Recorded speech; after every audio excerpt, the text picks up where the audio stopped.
Merci d'être venus si nombreux à ce colloque du CVAO, dont je ne sais plus quel est le nombre, mais je pense qu'on est au-dessus de 10, donc ça fait plus de 10 fois que nous nous rencontrons pour le colloque du CVAO. Cette année, ça va être un peu particulier, effectivement. Et donc, on va parler du conseil de premier recours à l'officine. Alors, bien évidemment, j'ai une obligation en tant que président, c'est de remercier. Je voulais remercier Antoine Leroyer et Valentin Legrand qui ont fait beaucoup de choses pour que ce colloque ait lieu et puisse regrouper des intervenants de grande qualité. Et, euh, et je pense que l'association avec l'ANEF du CVAO et l'ANEF a de l'avenir. Et on est vraiment là pour, faire, pour faire le maximum pour que ce que nous travaillons, le travail que nous allons faire ensemble soit exemplaire. D'autre part, quand je parlais de professionnalisme, ben, je peux associer à ce professionnalisme et à cette qualité une chose fondamentale, une personne et une équipe, de celle de B comme Brun et surtout, bien évidemment, Marie-Hélène Brun, qui sourit, et elle a raison de sourire parce qu'elle a fait beaucoup et elle m'a proposé très gentiment de s'occuper d'une d'une chose fondamentale qui est la logistique. Et sans elle, je crois qu'on aurait eu un peu beaucoup de mal à rassembler autant de monde. Nous allons commencer à rentrer dans le vif du sujet parce que on va parler du conseil de premier recours à l'officine. Alors, pour le CVAO, c'est quoi le conseil de premier recours à l'officine? C'est trois mots importants. C'est orienter, soulager, documenter. Orienter, c'est une obligation déontologique. Je pense qu'Alain Delgut ne me dira pas le contraire. Mais c'est un acte particulièrement complexe et délicat. Et je pense que nous aurions tout intérêt à en démontrer toute la complexité et à favoriser sa connaissance par les autres acteurs de soins. Soulager, c'est le deuxième élément de la revendication de ce que peut être le conseil de premier recours à l'officine. Parce que soulager, c'est à la fois proposer une thérapeutique, quelle que soit médicamenteuse ou pas, mais aussi de pouvoir rassurer. Et je crois que l'aspect de ce travail de rassurance des patients est absolument essentiel. Enfin, il y a documenter. Documenter, c'est fondamental parce que ça permet effectivement d'améliorer sa pratique, puisque ça permet de la mesurer, mais aussi d'élaborer une information pertinente vers les autres acteurs de soins. Et cette information pertinente sera d'autant plus importante qu'elle apportera une visibilité aux pharmaciens et le fera rentrer dans un parcours de soins, d'autant plus dans le parcours de soins. Alors, pour reprendre, on voit deux grands plots. Il y a l'inconfort, ce que ressent le patient, et que nous pouvons traduire en symptômes passagers sans risque de récidive ou de rechute. Et avec deux éléments fondamentaux qui permettent de prendre en charge, c'est de proposer une thérapeutique ou une prise en charge du stress ou de l'angoisse. Donc ça, c'est soulager. Et c'est le deuxième élément, c'est les symptômes aigus ou récidivants nécessitant un traitement de la cause ou ayant potentiellement un caractère de gravité. Et donc, dès lors, vous voyez bien qu'il y a deux plots, ce qui est passager sans risque de récidive ou de rechute et ce qui peut être potentiellement grave parce que nécessitant donc une recherche de la causalité, donc une orientation vers la consultation médicale. Voilà ce que je voulais vous dire en préambule de, notre colloque pour affirmer ce qui nous semble important pour nous, c'est-à-dire la définition du conseil de premier recours à l'officine. Et donc, je vais maintenant nous allons passer un petit moment avec Laetitia pour vous expliquer une étude que nous avons mise en œuvre avec PHSQ. Et je lui remercie parce que Ça fait depuis, allez, 3-4 ans. Donc, je voulais remercier Laetitia. Je voulais surtout remercier, bien sûr, les équipes de PHC Pharma Système Qualité. Et un petit bonjour à Martine et un petit bonjour à Julien, qui ont beaucoup œuvré pour qu'on vous présente cette étude. Voilà, Laetitia, je te laisse la parole. Merci à Jean-Michel et merci au CBAO d'avoir permis encore cette année, la 3e année, bien sûr, on vient de le dire, à Pharmasystème Qualité d'apporter sa contribution au colloque du CBAO. Il nous tient à cœur chaque fois de t'aider, Jean-Michel, dans tes différents colloques, sur tes différentes thématiques. Et cette thématique, cette année, nous tient particulièrement à cœur. Et je suis très heureuse que tu aies pu aller jusqu'au bout de ce colloque. Alors, un merci au passage aux groupements qui nous ont permis, vous savez, quand nous avons 17 groupements partenaires, et c'est grâce à eux que nous avons pu administrer cette enquête. Donc, un grand merci à eux. Alors, cette enquête a été administrée du 13 au 27 octobre sur l'ensemble du réseau de Pharmasystème Qualité, mais elle n'était pas limitée aux pharmacies qui étaient engagées dans la qualité. Donc, nous avons laissé toute liberté aux groupements de les redescendre sur l'ensemble de leurs adhérents. Nous avons eu 288 pharmacies répondantes et nous sommes contents de la répartition puisque lorsqu'on regarde la taille de l'officine en termes de chiffre d'affaires, on s'aperçoit que l'échantillon est représentatif. Donc, puisqu'on a une grande majorité de pharmacies situées entre 1 et 2 millions, et le reste est représentatif des pharmacies qui sont habituellement présentes dans notre réseau de pharmacies engagées. Lorsqu'on regarde les typologies des officines, on s'aperçoit que une grande majorité des pharmacies répondantes se déclarent être une pharmacie de proximité. Ceci a son importance, on verra plus tard dans les résultats. Si on regarde la localisation de l'officine, et ça a son importance également dans la suite et dans les réponses, on s'aperçoit que plus de 70% des pharmacies se situent dans des villages de moins de 3 pharmacies ou dans des petites villes de moins de 10 pharmacies. Nous avons d'abord interrogé les pharmacies sur leur capacité à secourir. Donc, on leur a posé la question, votre formation de secouriste est-elle à jour? De 2 tiers des cas, une réponse par la négative. Donc, la formation de premier secours de secourisme n'est pas à jour. Donc, on s'aperçoit qu'il y a une formation à actualiser dans les officines aujourd'hui. Pour rappel, la pharmacie doit veiller à l'actualisation, et ça c'est la qualité qui parle, la pharmacie doit veiller à l'actualisation des compétences sur la prise en charge des premiers secours conformément à la réglementation. C'était juste le petit pic. Et je vous rappelle que la formation a une validité de 4 ans. Si on leur pose la question, disposez-vous d'un défibrillateur? Alors, dans 16,3% des cas, il y en a un dans l'officine. Dans 36,8% des cas, il est à proximité. Et malheureusement, dans 46,9% des cas, c'est ni l'un ni l'autre. Et donc, on pense qu'il y a là aussi une marge d'amélioration par rapport à la présence d'un défibrillateur à proximité de l'officine. Je vous rappelle qu'on est dans l'urgence vitale avec la présence d'un défibrillateur. Donc, juste, il y a un sujet qui est important, c'est la désertification médicale, et les pharmaciens sont très sensibles à la désertification médicale.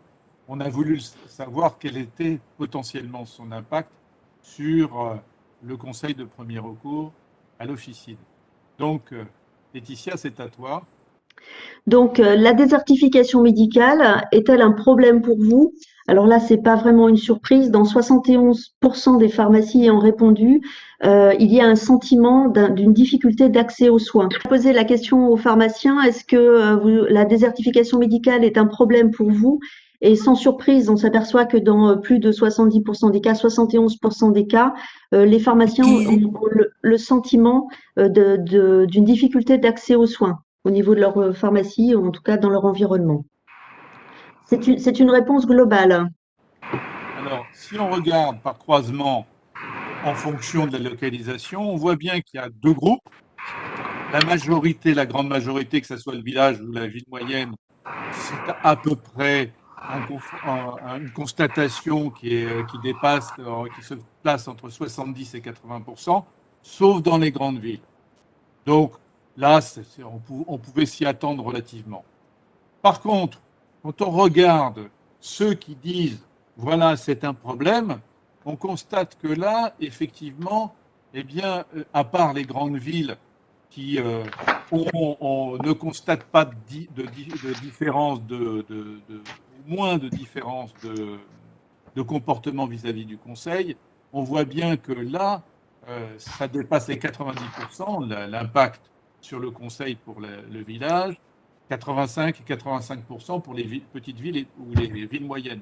Donc on voit réellement qu'il y a un impact sur le Conseil, puisque n'oublions pas, et je vais remontrer la première diapositive, c'est quand même 71% des pharmaciens qui se posent des questions vis-à-vis de la désertification médicale. Donc, il était question maintenant de travailler autour de ce conseil et de premier recours. Quel est-il? Comment se place-t-il? Encore une première question. Alors, c'était une petite question sourire, hein, parce qu'on a demandé aux pharmaciens s'ils faisaient la différence entre le premier secours et le premier recours. C'était pas un piège, mais on avait besoin de savoir. Bon, on est soulagé puisqu'il y a plus de 80% des pharmacies qui déclarent faire une différence entre premier secours et premier recours. Plus de 80% des pharmacies qui font une différence entre les deux, puisque c'était la thématique de la soirée, donc on est bien content. Si on leur pose la question, pensez-vous être la première structure de santé à être interrogée par les patients pour un problème de santé? Ils ont ce sentiment dans presque 5% des cas. Ils ont le sentiment d'être les premiers à être interrogés en cas de problème de santé. Et dans 88% des cas, ils ont l'impression d'être souvent interrogés en premier par les patients pour un problème de santé. Ce pourcentage-là est très intéressant, puisque c'est en lien direct avec le problème de désertification qu'on vient d'évoquer. Et donc, si on leur pose la question, mais le plus fréquemment, vos patients bénéficient-ils en cas de problème de santé d'une solution? C'est la slide d'après. On voit que dans tous les cas, ils considèrent qu'il y a une prise en charge. Que cette prise en charge est pas très en première position, puisque c'est en fonction de la fréquence. Hein. Tout ce qui est vert, c'est fréquent. On voit que l'automédication est encadrée ou pas est la première des solutions, mais très rapidement, il y a une prise en charge rapide du médecin généraliste. Et on voit que les urgences, eh bien, ils considèrent comme moins fréquent. Donc, il y a toujours une prise en charge. La prise en charge par les urgences est potentiellement fréquente, alors que les deux choses importantes sont l'automédication encadrée ou non, et puis la prise en charge rapide par un médecin généraliste. Ça montre quand même qu'on n'a pas un système de santé si défaillant que ça. C'est rassurant quelque part. Même si on rencontre un problème souvent de désertification, le fait que les pharmaciens aient le sentiment de pouvoir apporter une réponse santé dans la plupart des cas, c'est quand même rassurant. Alors, si on regarde maintenant qu'est-ce qu'ils font, quelles sont les compétences qu'ils pensent être importantes pour ces éléments-là, eh bien, on voit bien là aussi deux groupes de profils. Le profil qui est lié où ils sont très affirmatifs, orientés vers un médecin généraliste, c'est leur compétence, justifier leur action, c'est leur compétence. Ils prennent bien ça, ils l'affirment bien, puisqu'il y a une majorité de toujours. Par contre, il y a une chose qui est intéressante, c'est de voir que quand on parle de détecter un signal d'alerte, ils ont le sentiment que c'est plutôt parfois, plutôt que toujours. Donc, ce qu'on pourrait admettre comme interprétation, c'est que l'orientation vers le médecin est plutôt feeling, c'est-à-dire un sentiment qu'il se passe quelque chose et qui peut avoir quand même un risque. Il peut y avoir un risque. Et ils travaillent peu, peut-être qu'il faudrait plus travailler sur l'établissement de faits avérés. Cet aveu, en fait, d'avoir des difficultés à détecter un signal d'alerte est un aveu intéressant dans la mise en place du soin de premier recours, puisqu'on s'aperçoit du coup de toute la difficulté de mettre en place un soin de premier recours de qualité et homogène sur l'ensemble du territoire et sur l'ensemble de l'équipe de la pharmacie. On parle de prise en charge et d'orientation à l'intérieur de l'officine, et donc on s'aperçoit à ce niveau-là que ça s'improvise pas forcément, et donc le pharmacien a l'impression aujourd'hui d'être un peu léger en compétences. Et donc d'où l'importance d'aborder dans une soirée comme celle-ci, ou même de façon plus générale, ce soin de premier recours qui, à mon avis, est très important dans le développement des officines de demain. Donc, une prise en charge et une orientation qui vont se baser sur un système de qualité. Je suis bien placée pour en parler. Donc, avec un impact managérial, avec nécessité de former et d'informer les équipes, à commencer par le pharmacien lui-même, et donc nécessité d'organiser et de sécuriser. Donc, les pharmaciens semblent tout à fait ouverts à ce soin de premier recours, mais on a quand même là, dans cette difficulté à détecter un signal d'alerte, un besoin avoué de monter en compétence. Alors, la deuxième attitude, c'est comment agissent-ils? Et de savoir qu'on a vu ce qu'ils avaient comme compétences, ce qu'ils cherchaient comme compétences, et que maintenant, comment agissent-ils? Eh bien, là aussi, on a deux profils. Et on voit bien qu'il y a un profil qui est très intéressé par l'analyse, donc on voit l'écoute à plus de 90%, considérant même pratiquement 100%, considérant que c'est très important. Tout ce qui est inverse, c'est très important, voire important. Et la capacité à détecter les signaux d'alerte aussi, il considère que c'est une qualité nécessaire et très importante. C'est un peu moins vrai pour l'orientation vers le médecin, mais on voit bien que c'est dans le cadre fondamental de l'orientation vers un avis médical si nécessaire. Donc là, on est plutôt dans, comment dirais-je, quelque chose de très valorisant parce qu'il se fait appel à leur avis. Et c'est un peu moins vrai, voire peut-être un peu, peut-être pas préoccupant, mais quand même, de voir que tout ce qui est de l'ordre de l'action, c'est-à-dire la connaissance des médicaments conseils, la pratique des gestes de premiers soins, ou la proposition de conseils associés, dont les mesures hygiéno-diététiques, est moins considérée comme importante. Et donc, je pense qu'il y a nécessité à réfléchir à un rééquilibrage entre recherche d'avis, orientation et, création d'une proposition thérapeutique. Voilà ce que je pouvais dire. Tu as présenté tout à l'heure dans ton introduction ta définition du soin de premier recours. Tu as dit orienter, soulager, rassurer et documenter. On s'aperçoit dans cette dernière slide qui est vraiment très importante et qui est vraiment très nette. C'est-à-dire sur la gauche, on a la partie analyse, tu l'as dit, avec l'orientation, et sur la droite, la partie soulager et documenter. Je ne pense pas qu'il y ait de priorisation de ces trois parties-là dans le soin de premier recours. Aujourd'hui, chacune est importante et chacune est d'égale importance. On voit ici que effectivement, les pharmaciens ont bien priorisé l'orientation, mais mettent en second plan soulager et documenter. Et je trouve ça dommage.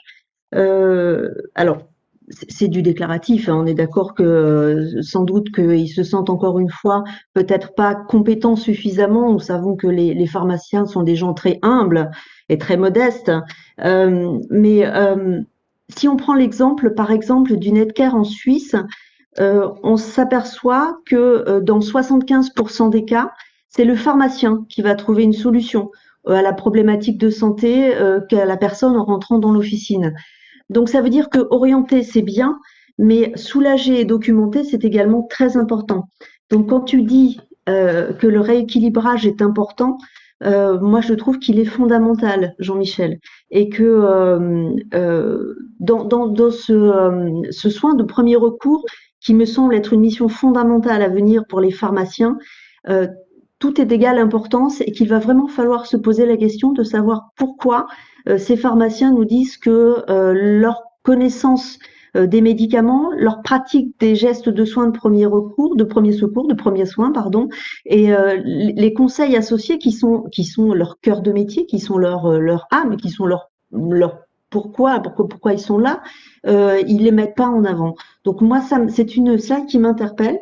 Ça m'inquiète pas parce que je sais qu'on est très très réactif dans la profession, mais je me dis que effectivement le soin de premier recours, il va falloir les accompagner dans sa mise en place et qu'il va nécessiter beaucoup d'attention dans les process, la traçabilité, la sécurisation. de l'acte.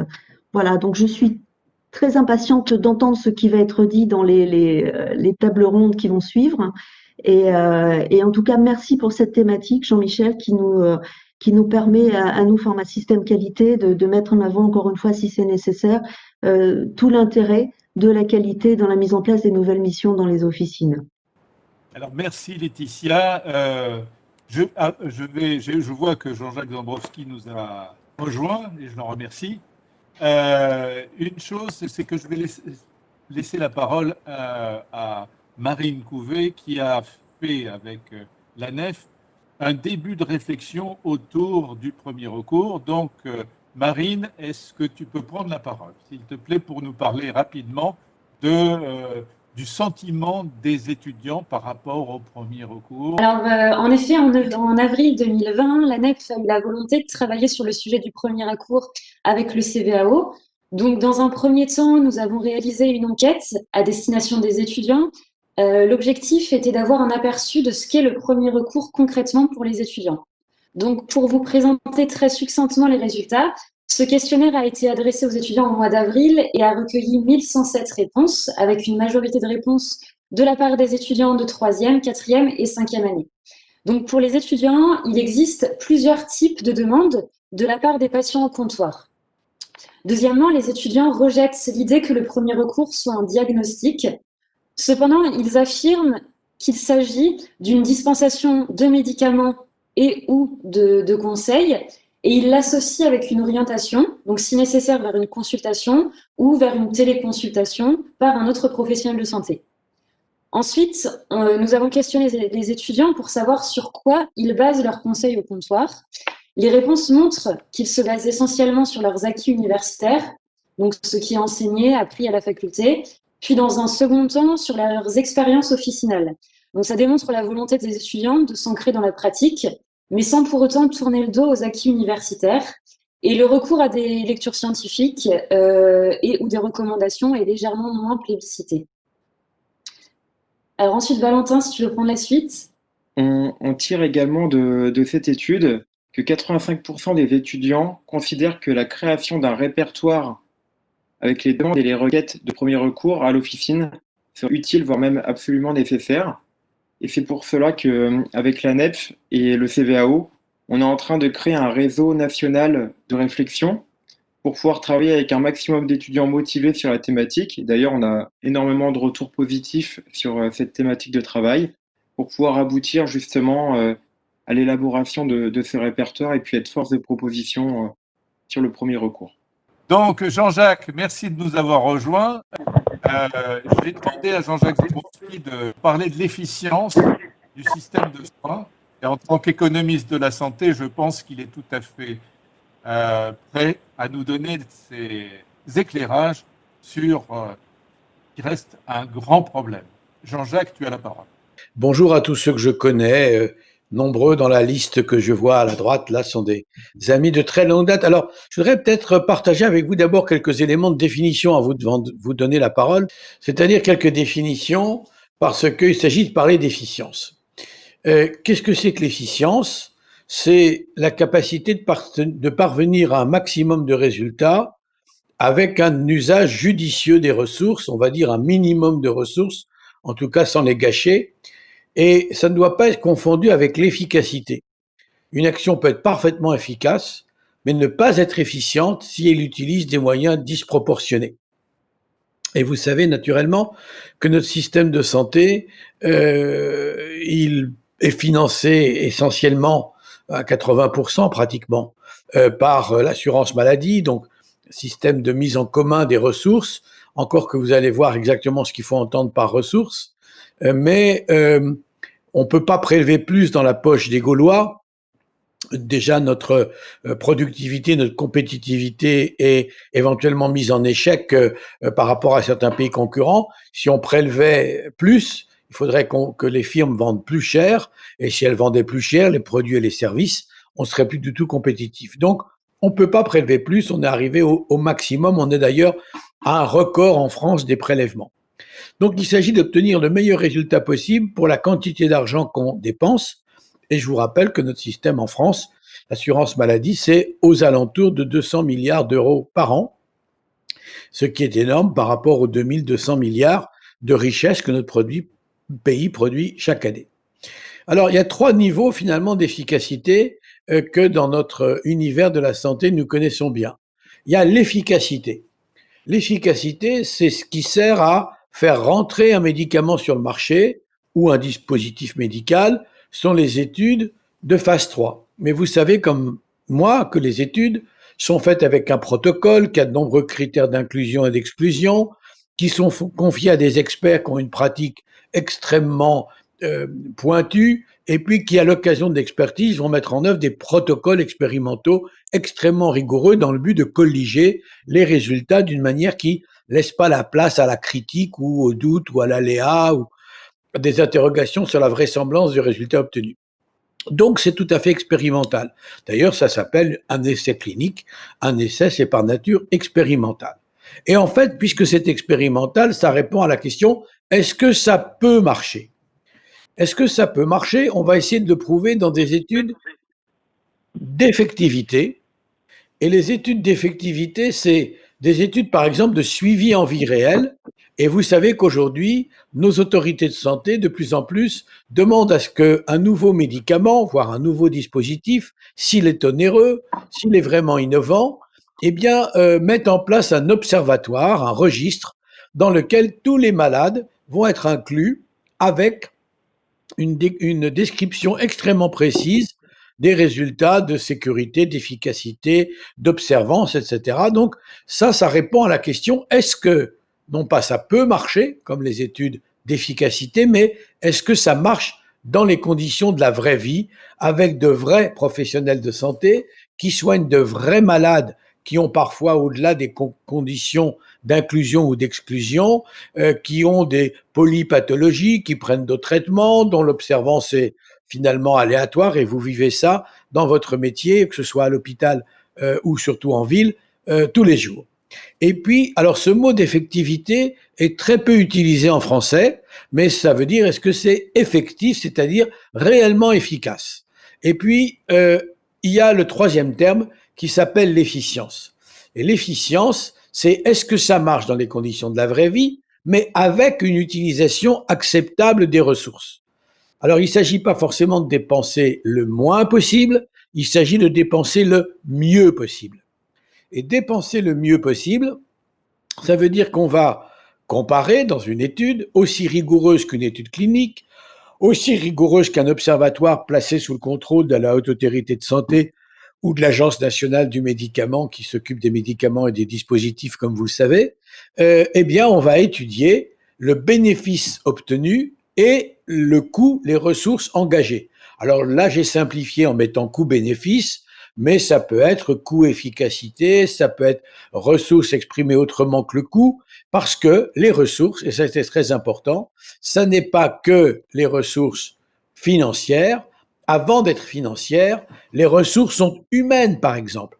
Quand on a suffisamment, regardez ce qui se passe avec la Covid-19 entre-temps, quand on a des infirmières, des aides-soignantes et des médecins pour accueillir 6 malades, eh bien, on peut leur faire accueillir 9 malades, peut-être 10, allez, disons 12, mais 18 sûrement pas, parce que les conditions de sécurité n'y seraient plus, et les conditions d'une qualité acceptable et d'une sécurité des soins ne seraient pas obtenues. De même, la technologie, tant qu'on n'a pas inventé le moyen de rendre, par exemple, une chimiothérapie utilisable par voie orale et qu'on est condamné à l'injecter, ou que le médicament il n'existe que par voie intraveineuse et qu'on n'est pas capable d'en trouver une forme avec un véhicule convenable pour l'administrer en voie sous-cutanée, eh bien, la technologie ne permet pas. Donc, les ressources sont forcément mobilisées pour pouvoir perfuser ce malade, que ce soit avec un cathéter, avec une chambre, etc., etc. Et puis, naturellement, elles sont aussi financières, mais financière veut pas dire dépenser moins. Financière veut dire dépenser mieux, d'où le rôle de discussion qu'il y a entre les fournisseurs, les prestataires de produits ou de services en santé, et puis les pouvoirs publics qui payent, puisque vous savez donc encore une fois que l'assurance maladie paye plus des 3/4 du total de la dépense, et encore dans la dépense, il y a des produits ou des services de santé que la collectivité n'a aucune raison de prendre en charge. Par exemple, des lunettes de luxe, par exemple, je ne sais pas, des verres qui sont en même temps solaires, filtrants, etc., etc. En tout cas, la sécurité sociale examine très soigneusement les produits ou les services qui lui paraissent ressortir de la solidarité nationale et ceux qui ne le sont pas. Enfin, un dernier point, c'est donc finalement une espèce de tension du système, l'efficience, vers l'optimalité, c'est un mot qui existe dans le dictionnaire, de la production de soins. Il s'agit de fournir des soins depuis la détection, la prévention même, la détection, le dépistage, la phase hospitalière, préhospitalière, post-hospitalière, la phase des malades qui n'ont pas du tout besoin d'être hospitalisés, qui sont parfaitement traités par l'ensemble des professionnels en ville. Donc tout ça va s'appeler de la production de soins, c'est de ce dont s'occupe la DGOS, aussi bien au sens de l'obtention maximale de résultats pour une consommation donnée de ressources, pas seulement un montant en termes financiers, mais plus globalement, qu'au sens de la minimisation de tous les moyens engagés pour un niveau donné de soins et en fait donc de résultats. En d'autres termes, aujourd'hui, si on s'intéresse à des médicaments innovants, vous voyez fleurir, par exemple, en cancérologie, des médicaments extraordinairement innovants, des thérapies géniques, des CAR T-cells, tout banalement des immunothérapies extrêmement onéreuses, extrêmement actives. La question est, pour autant, est-ce qu'on obtient un meilleur bénéfice qu'avec les modes de traitement actuels, même si ils sont moins scientifiquement brillants, même si ils sont beaucoup plus contraignants avec beaucoup plus d'effets indésirables, même si. En d'autres termes, notre assurance maladie chez nous, elle cherche l'efficience, c'est-à-dire le plus grand résultat possible pour un patient en engageant un minimum de ressources. Et c'est ça finalement qui est important, c'est effectivement, j'espère que je suis revenu sur le système, voilà, c'est finalement obtenir un maximum de ressources en gérant au mieux possible, donc un maximum de résultats en gérant au maximum les ressources, encore une fois, humaines, technologiques et matérielles. Un autre exemple que je vais encore emprunter au milieu hospitalier parce que c'est facile comme démonstrateur. Imaginez un centre de soins d'hôpital de jour où le malade va subir une perfusion ou une dialyse. La loi autorise à ce que le centre accueille 50% de patients en plus que l'effectif nominal. Donc il a 12 lits, il peut, ou 12 fauteuils, il peut accepter 18 patients. Mais on considère qu'au 19e patient, l'ensemble des responsables de ce service est en faute. Alors vous me diriez qu'acrobatiquement, pour faire plaisir, hein, eh bien non, ils ne peuvent pas, ils ne doivent pas, parce qu'ils seraient en faute, parce qu'on estimerait qu'ils ont dépassé la capacité même augmentée qui garantit l'efficacité et la sécurité des soins. Et donc finalement, l'efficience en santé, c'est la recherche du meilleur soin possible en engageant au mieux possible toutes les ressources disponibles. Maintenant, il y a un autre exemple sur lequel je voudrais conclure ce propos liminaire, avant de vous donner la parole, c'est celui de la complémentarité ville-hôpital et celui de l'utilisation des moyens modernes, des moyens récents que la technologie met à notre disposition. On a vu une flambée de la télésanté, de la télémédecine à l'occasion, bien entendu, de l'épidémie Covid. On a vu une flambée de la téléexpertise, du télédiagnostic, de la téléinterprétation d'imagerie, de la téléréunion de concertation disciplinaire.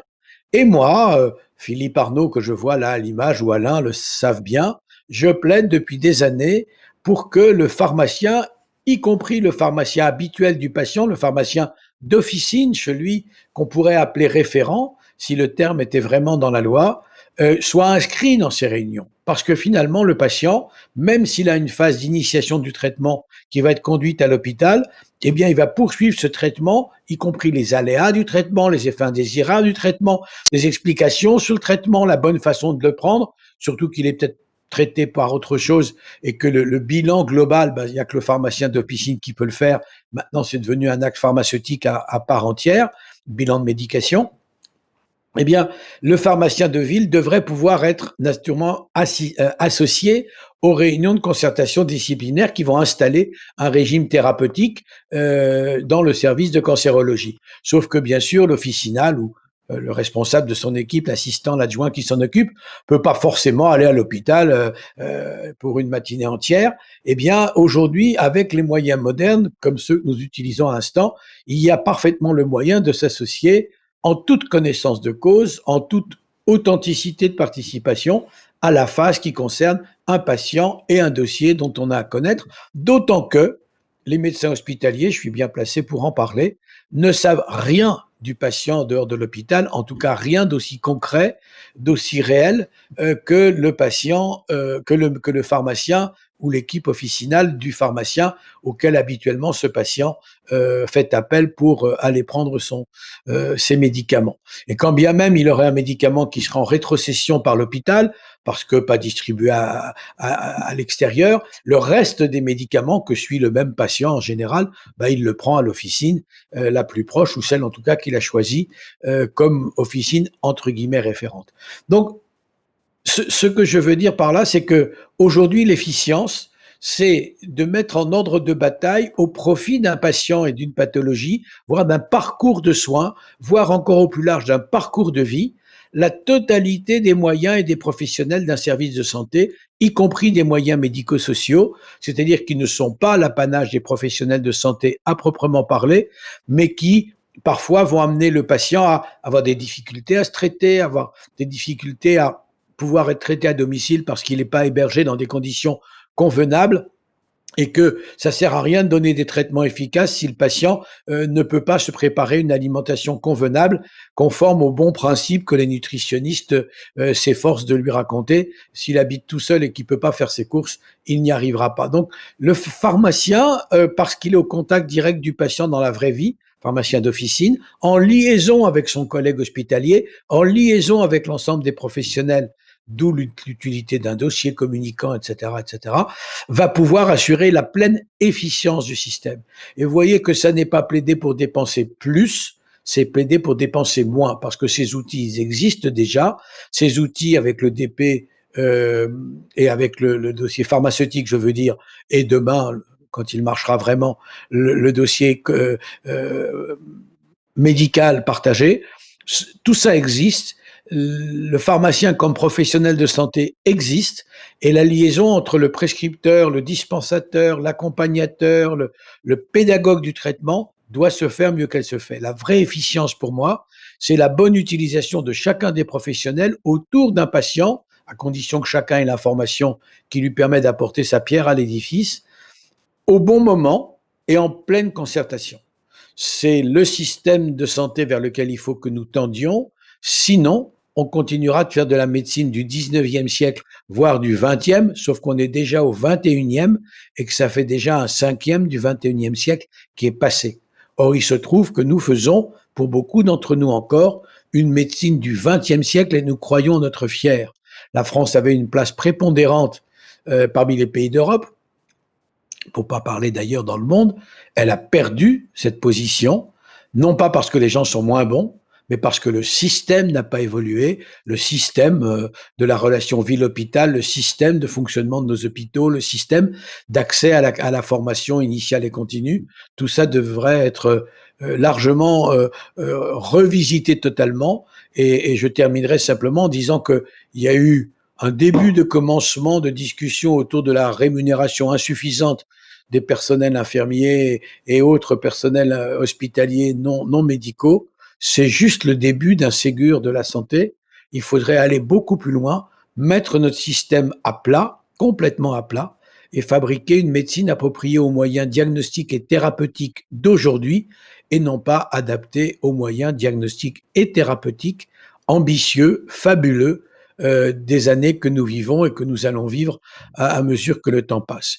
Voilà le propos introductif, et je pense que maintenant c'est vous qui avez la parole, et en tout cas je redonne la parole à Jean-Michel, mais vous comprenez que l'efficience, c'est la recherche d'une performance en dépensant le temps, les connaissances et l'argent des uns sans dépenser plus.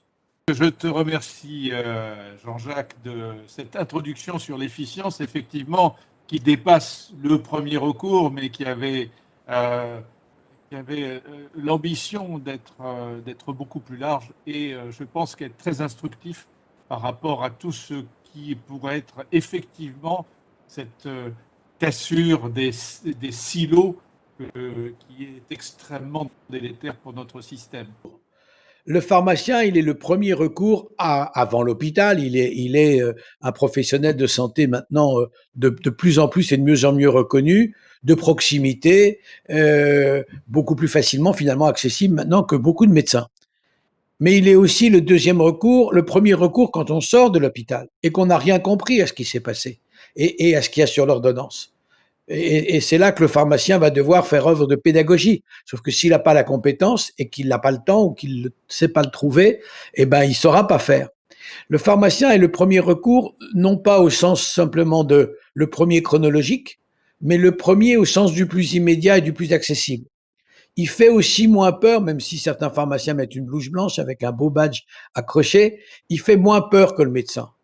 Le médecin impressionnant qui se pense Pontifex Maximus, là, derrière son bureau, est quelqu'un qui impressionne, à tort sûrement, mais à qui le patient n'ose pas se confier comme il ose se confier au pharmacien qu'il connaît depuis longtemps ou au préparateur, la préparatrice qui est là depuis longtemps et à qui on sait dire des choses en disant, vous savez, j'ai pas pu le dire au docteur, mais et on sait ça, tous ceux d'entre nous qui ont eu l'occasion de se glisser derrière un comptoir, moi je l'ai fait un petit peu, tout le monde le sait, enfin certains d'entre vous le savent, notamment au moment des génériques, on dit des choses au personnel de l'officine, pharmacien ou préparateur, qu'on n'ose pas dire aux médecins et pas même aux infirmières de l'hôpital. Je pense que c'est dans ce sens-là que le pharmacien est le premier recours. C'est le premier le plus immédiat, c'est le premier le plus abordable, c'est le premier qui donc doit avoir des réponses. D'où la nécessité d'une formation importante, d'où le fait que l'acte officinal est un acte de santé plein, qui ne doit pas tenter de mimer en dégradé un acte médical, qui est un acte spécifique, même si une partie de la connaissance elle est de la même nature ou à la même ambition globale que ce qu'un médecin pourrait dire. Mais le pharmacien parle plus facilement et comprend plus facilement la langue du malade que le médecin. Ça s'est installé au cours fil des siècles. L'officine est ouverte sur la rue, on y entre librement et parfois pour acheter une bricole, qu'on trouverait d'ailleurs presque analogue dans une parfumerie, sur une grande surface et autres. Mais on a confiance dans le pharmacien et on sait qu'il écoutera. On croit parfois que le médecin ne prendra pas le temps d'écouter et il se trouve qu'on n'a pas toujours tort. Donc, pour moi, le pharmacien de premier recours, c'est pas seulement le premier dans la chaîne chronologique du début du commencement du symptôme, parce que je tousse, est-ce que j'ai le Covid ou pas? Bien sûr que ça, vous en avez déjà parlé et je rejoins tout ce qui a pu être dit auparavant. Le pharmacien orienteur, le pharmacien discriminant entre ce qui peut être grave et ce qui l'est pas, ce qui nécessite un autre avis que le sien, etc., voire un test. Bon. Maintenant, les pharmaciens qui placardent d'immenses panneaux de 3 mètres par 3 sur leur officine, ici, test gratuit, résultat en 15 minutes, c'est une infraction à la loi. S'ils s'en sont pas aperçus, c'est une infraction à la loi.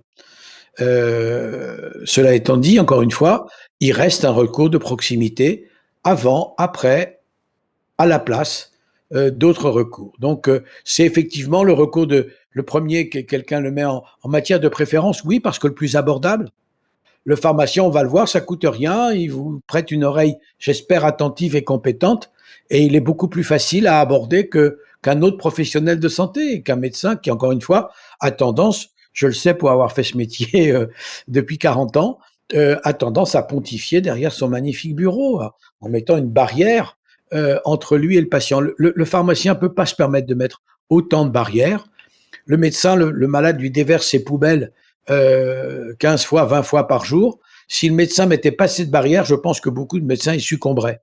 Le pharmacien trouve d'autres moyens, à d'autres exutoires, ou alors il est plus fort de caractère, je ne sais pas. En tout cas, le pharmacien, effectivement, est l'un des métiers préférés des Français, c'est pas à tort. Ça ne veut pas dire qu'il soit mieux traité par la collectivité, hein, mais oui, c'est En tout cas, c'est un professionnel en qui on a confiance, et donc à ce titre-là, il mérite d'être de premier recours. Voilà. Eh bien, merci Jean-Jacques pour cet acte d'amour, parce que vis-à-vis des pharmaciens. On va passer donc maintenant à notre table ronde. Merci d'en avoir introduit les princeps. Bon, pour que le conseil officinal de premier recours soit reconnu comme un acte majeur de l'offre de soins, et je vais passer la parole à Étienne Mainviel, qui va nous parler de sa conception de l'acte majeur dans le parcours de soins du pharmacien. Et Étienne Mainviel a cette réflexion très intéressante autour de ce qu'est réellement la relation que doit avoir avec un patient. Étienne, je vous laisse la parole. Je voulais dire simplement que je suis pas un spécialiste. Alors, je suis médecin hospitalier. Je sais pas si je vois pas, mais si je sais rien sur mes patients en dehors de l'hôpital.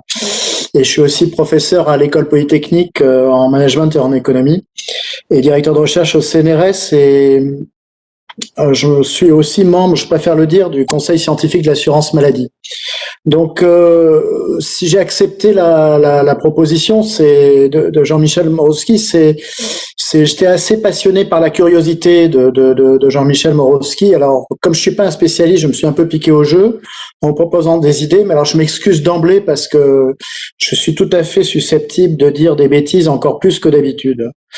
Moi, je pense que il y a 3 points. Le premier, c'est que toute la question sur l'acte majeur du pharmacien, ça confirme des tendances très fortes sur le système de santé. Moi, j'en vois, et pas que le système de santé, j'en vois au moins 3.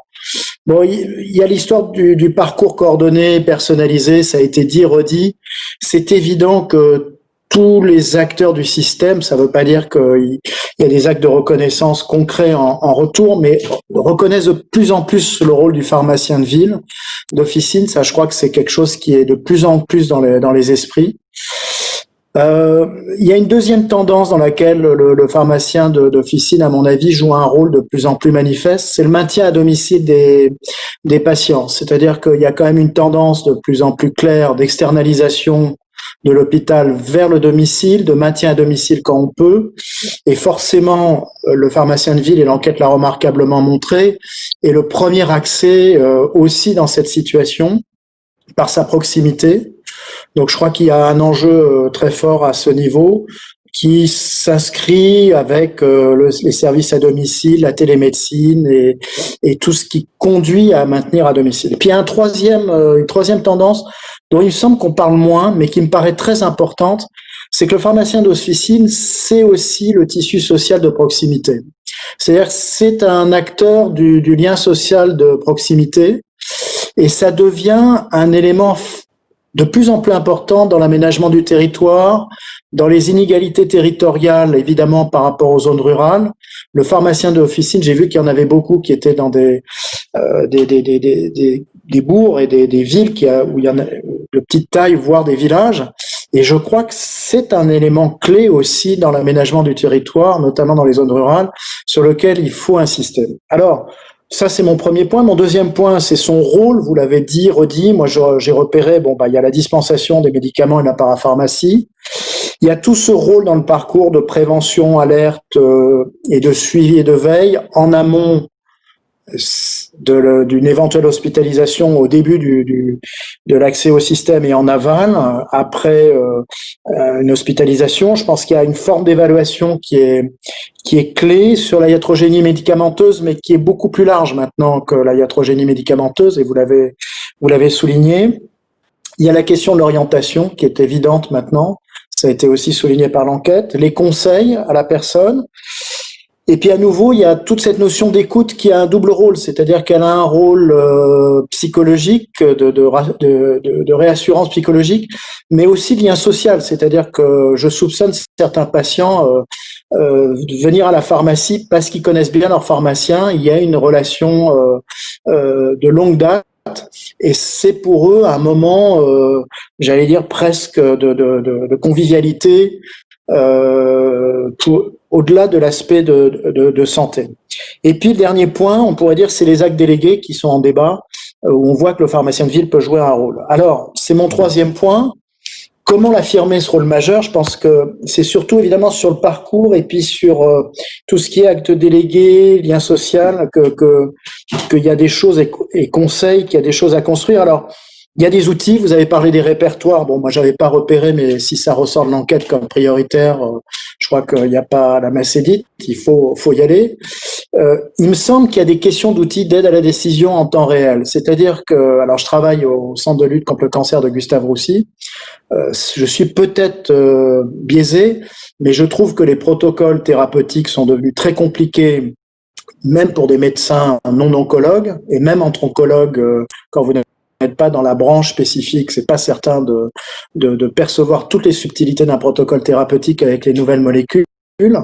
Il me semble que typiquement dans ces sujets, avoir une aide à la décision en temps réel sur tous ces médicaments, toutes les suspicions d'iatrogénie, d'interaction médicamenteuse, ça me paraît des pistes importantes, c'est des points sur lesquels on essaye de travailler, par exemple avec l'ensemble des acteurs, cette idée de développer de l'aide en temps réel qui doit vous permettre à la fois d'évaluer, d'orienter et de conseiller.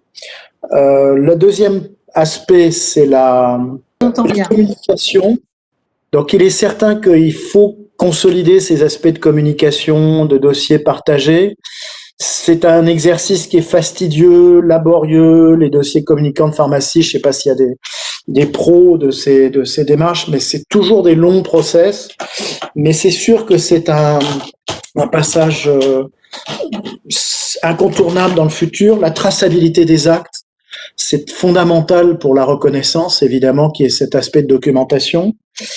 J'insisterai beaucoup sur les questions de maillage entre professionnels, c'est-à-dire que nous, par exemple, à Gustave, on essaye d'avoir des liens entre pharmaciens d'officine, pharmaciens hospitaliers pour résoudre les cas épineux, la sortie, par exemple, le vendredi soir et les correspondances de médicaments. Tout ce qui est dans ces maillages me paraît assez fondamental avec l'hôpital, avec la médecine de ville, pour apprendre tout simplement, comme on dit, à travailler ensemble, mais que ce soit pas qu'un slogan, c'est-à-dire de se connaître encore plus. Je suis pas certain que les professionnels de santé dans un territoire donné se connaissent si bien que ça encore en 2021. Peut-être de la formation clinique, mais je dirais aussi un peu mais vous l'avez d'une manière innée, mais c'est pas des grandes formations, mais de consolider tous ces aspects d'empathie, de coordination, de réaction à l'incertitude. Et puis sur les pouvoirs publics, deux choses, les financements.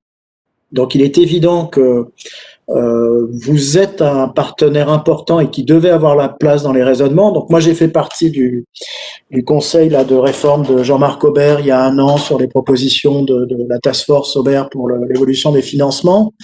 Il est évident qu'on va vers des mixités de paiement avec du paiement au parcours, paiement à la qualité. Il est évident que dans ces paiements au parcours, votre place est essentielle. Ce n'est pas incompatible avec le fait d'avoir une liste d'actes, mais il y a un raisonnement à avoir sur des forfaits correspondant à l'ensemble des activités qui pour l'instant ne sont pas valorisées. Et je pense que c'est sans doute plus intéressant que d'attaquer le paiement à l'acte à l'heure actuelle, d'attaquer par le paiement au parcours. Enfin, c'est tous les aspects d'intégration, que ce soit, je me suis posé, c'est une question que je vous pose, j'avais le sentiment que le lien entre les maisons de santé pluridisciplinaires et les pharmacies, même géographiquement, est peut-être pas toujours très réfléchi. Alors, parce qu'il y a des contraintes, on va pas déplacer une pharmacie simplement pour qu'elle se rapproche d'une MSP, mais est-ce que les MSP sont construites par rapport à des pharmacies? Ça me paraît un point important là. Et les CPTS comme les hôpitaux des GHT de proximité ou CHU. Alors je terminerai pour pas être, j'avais promis de pas être trop long. Moi je vois 2 scénarios en fait, peut-être d'une manière, excusez-moi, c'est un tout petit peu provocateur, mais il y a un scénario qui est d'une vision sans doute un petit peu lente et de statu quo, qui est certainement très dangereux à l'heure actuelle, parce que il est certain qu'il peut y avoir 2 risques pour vous. Le premier, c'est le suivi à domicile direct de la part des hôpitaux vers le domicile du patient, notamment dans des prescriptions qui se font directement avec de la e-prescription et de la télémédecine. Et puis le deuxième risque, il est peut-être futuriste, mais ce matin, ça vous a peut-être pas échappé, il y avait une dépêche sur Amazon qui devient un distributeur de pharmacie.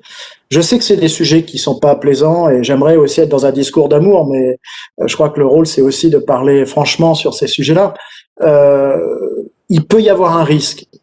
Pour le contrer, il est fondamental de jouer un rôle d'expert avec toute la complexité, c'est-à-dire d'insister sur cette expertise avec tous ces aspects d'orientation et d'expertise sur iatrogénie médicamenteuse, parcours et conseils. Jouer aussi sur le tissu social. Moi, je pense que c'est un argument qui me paraît clé, que vous êtes un acteur du tissu social. Dire que vous êtes dans cette expertise aussi les seuls à être d'une certaine façon, ou en tout cas très bien placés dans les alertes en temps réel. Donc ça me paraît aussi un point clé. Et puis je vois deux moteurs. Le rôle des associations de patients. Je pense que ce sont des alliés pour vous. C'est-à-dire que ce sont des acteurs qui sont susceptibles de vraiment converger avec vous parce qu'ils voient bien tous les efforts que vous fournissez au quotidien. Et donc il y a une alliance, me semble-t-il, importante à saisir. Et puis travailler sur les motivations des jeunes générations, c'est-à-dire de pharmaciens.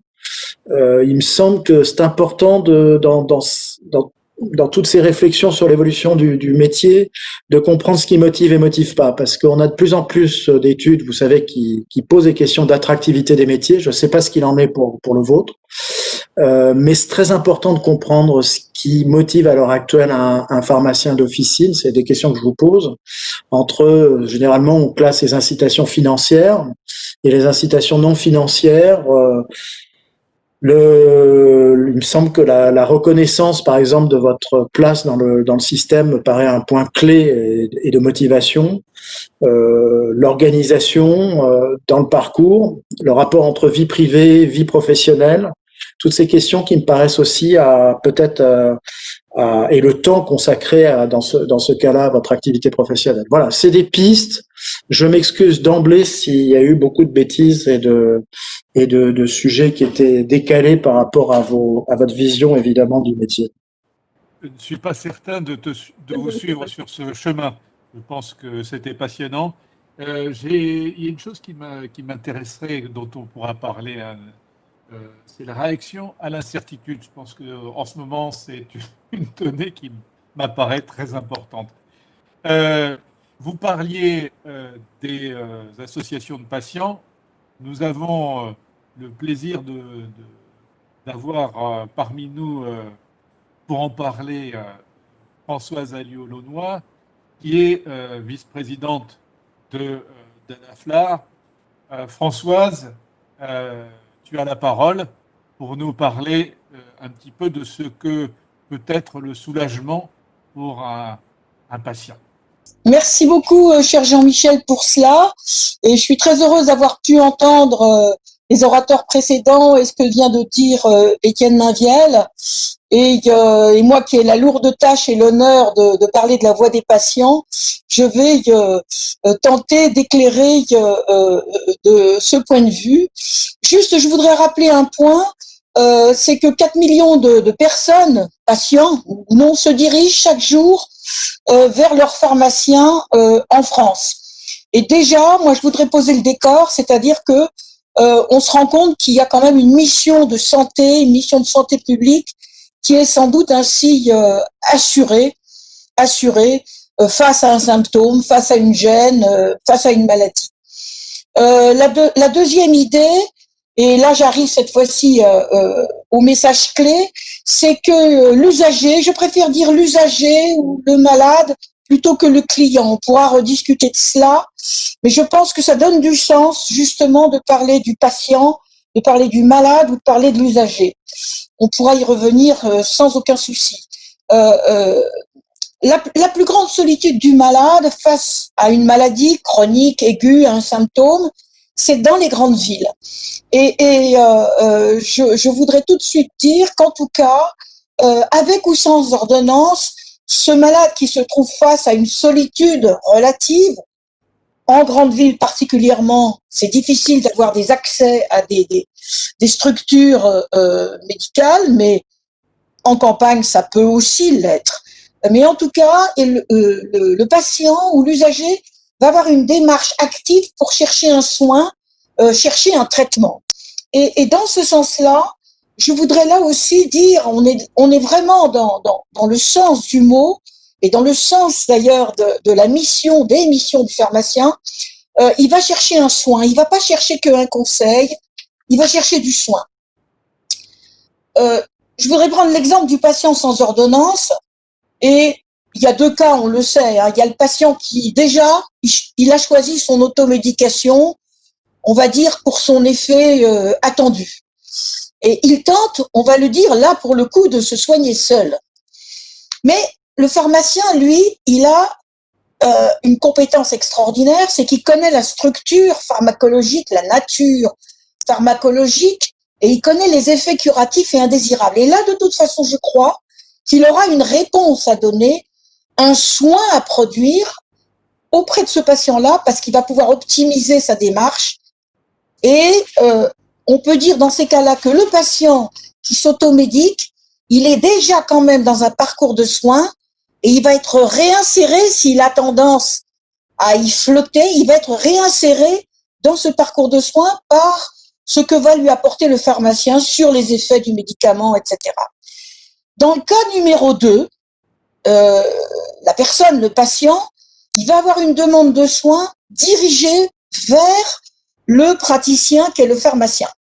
Et là, il va s'exprimer par une plainte, par un symptôme, et je crois que là, on pourrait dire que, et ça les patients le disent à l'association, le pharmacien va répondre par une prise en charge. Et ce mot-là, il est très important, parce qu'en effet, cette prise en charge, elle est intégrée dans ce parcours de soins.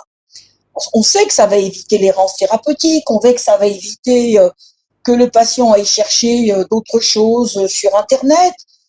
Donc le pharmacien, il va guider le patient dans son parcours, il va aussi éviter les ruptures, et on sait, il va souvent coordonner. Avant d'arriver au deuxième message, je voudrais tout de même dire que une plainte, un symptôme, c'est une situation clinique.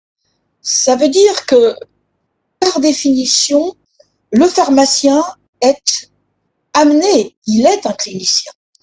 Et en effet, le rôle d'un clinicien, avant d'apporter la réponse, ça va être aussi l'empathie. On en a beaucoup discuté.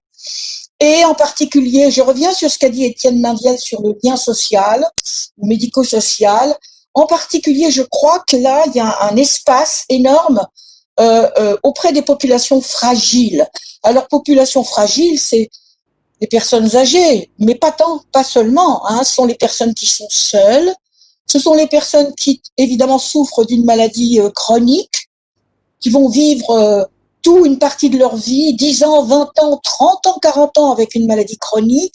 Et puis, c'est aussi les personnes qui ont une maladie entre guillemets, difficiles, incurables, enfin des mots difficiles bien évidemment aussi, qui peuvent être des maladies neurologiques, des maladies cancérologiques ou d'autres atteintes d'insuffisance viscérale.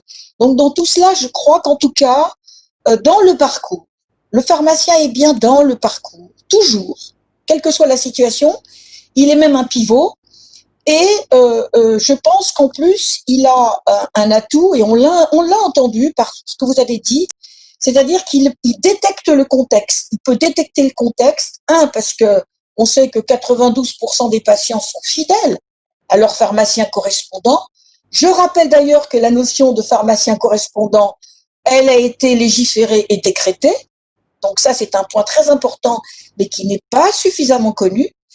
Et en plus, évidemment, il a l'atout de pouvoir mieux soigner, mieux répondre, mieux soulager, comme le dit Jean-Michel, et j'aime mieux le terme de soigner, grâce évidemment à cette carte vitale, ce passeport-là qui lui permet d'avoir accès au dossier pharmaceutique, où que soit d'ailleurs la pharmacie qui sert habituellement, qui gère évidemment les thérapeutiques du patient. Et ça, je crois que ça, c'est tout à fait considérable. Donc, il est à la fois une porte d'entrée dans le système de santé dont vient de parler Étienne Mainviel, et il est à la fois sur le parcours de soins du patient et le parcours de vie, puisque ça a été évoqué par Jean-Jacques Zambrowski. Ça veut dire aussi qu'il a en effet sans doute à travailler sur la lecture qu'on appelle sémiopathologique pour pouvoir en effet répondre de façon très claire à la demande, aux symptômes, à la plainte, et de façon souvent protocolée. On a entendu parler par les pharmaciens, les jeunes pharmaciens, de fiches thématiques. Ça, je pense que c'est très, très important. Je voudrais insister sur un point, sur un cas qui est un peu à part, mais qui est le patient qui vient avec une ordonnance et qui se dirige vers file avec ordonnance. Or, file avec ordonnance, ça veut dire quoi? Ça veut dire un papier, 21-29, blanc, sur lequel sont notées en effet un certain nombre de prescriptions médicamenteuses. Je voudrais insister là aussi sur le rôle de premier recours, de second recours, de troisième recours du docteur en pharmacie, notamment dans le cas des maladies chroniques, parce que, on l'a dit, on l'a vu, c'est un long chemin thérapeutique, et que là, il ne faut pas sous-estimer, il ne faut pas que le pharmacien sous-estime ce rôle-là. Il va y avoir une notion, je dirais, de service thérapeutique rendu. On parle de service médical rendu, mais là, je pense qu'on pourrait parler de service thérapeutique rendu, notamment dans le cadre des maladies chroniques, dont on sait qu'elles comptent 20 millions de patients en France. Donc ça, c'est quelque chose auquel je crois il faut songer et sur lequel il faut travailler. Dernier et deuxième message clé, quel est l'espace consacré à la prise en charge, aux soins de premier recours, à soigner le malade de la part du pharmacien? Actuellement, ça s'appelle espace confidentiel. Bon. Moi, nous pensons, les patients pensent que ceci doit être sans doute le poids des mots, c'est important, le poids des mots.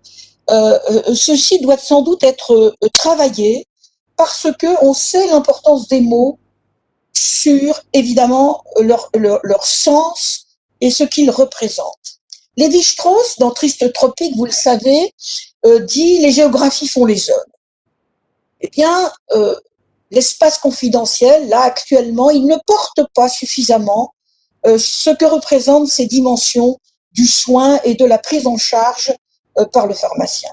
Donc, je crois que, d'abord, premièrement, il faut que, sans doute, toutes les pharmacies d'officine disposent d'un lieu de soins, d'un lieu de prévention, d'un lieu de vaccination, d'un lieu d'examen, d'un lieu de test. Et donc, en clair, je crois que ça, c'est une idée qui est extrêmement importante pour les patients et les usagers. Dans ce cadre, dans cette géographie qui fait le pharmacien, je crois qu'il faut aussi penser à protocoler à l'intérieur de ce lieu de soins. Il faut protocoler les choses. Prenons un exemple très simple. Pourquoi une simple chaise? Il faut plutôt un fauteuil qui permet de s'allonger. Ça facilite les tests, ça facilite la prise de tension artérielle, ça facilite les TROD, ça facilite aussi l'écoute du malade. Et je voudrais ne pas m'appesantir trop longuement et donc sur ce deuxième message clé, revenir vers ce que dit Hippocrate quand on l'appelle pour soigner un malade. Et il dit « Je me rends au domicile du malade. J'entre, je m'assieds près du malade qui est allongé, je lui prends la main et je l'écoute. » C'est dans le tome 3 du Spongoun en grec, je vous ai épargné le grec, mais je crois que c'est comme cela que cette dimension du soin, du soulager, du soin, du pharmacien, d'ailleurs pour les autres professionnels de santé, c'est tout à fait exact aussi, l'écoute, l'empathie, l'attention, le sunpatai est exclu, c'est la distance, l'empathie, il y a la distance qui est suffisante entre le praticien, le pharmacien et le patient ou l'usager. Et donc, cette écoute, cette empathie, particulièrement dédiée évidemment aux patients fragiles dont on a parlé, c'est possible dans ce lieu, en effet, qui est privilégié pour le soin, la prévention, la vaccination, les tests, etc., et les examens.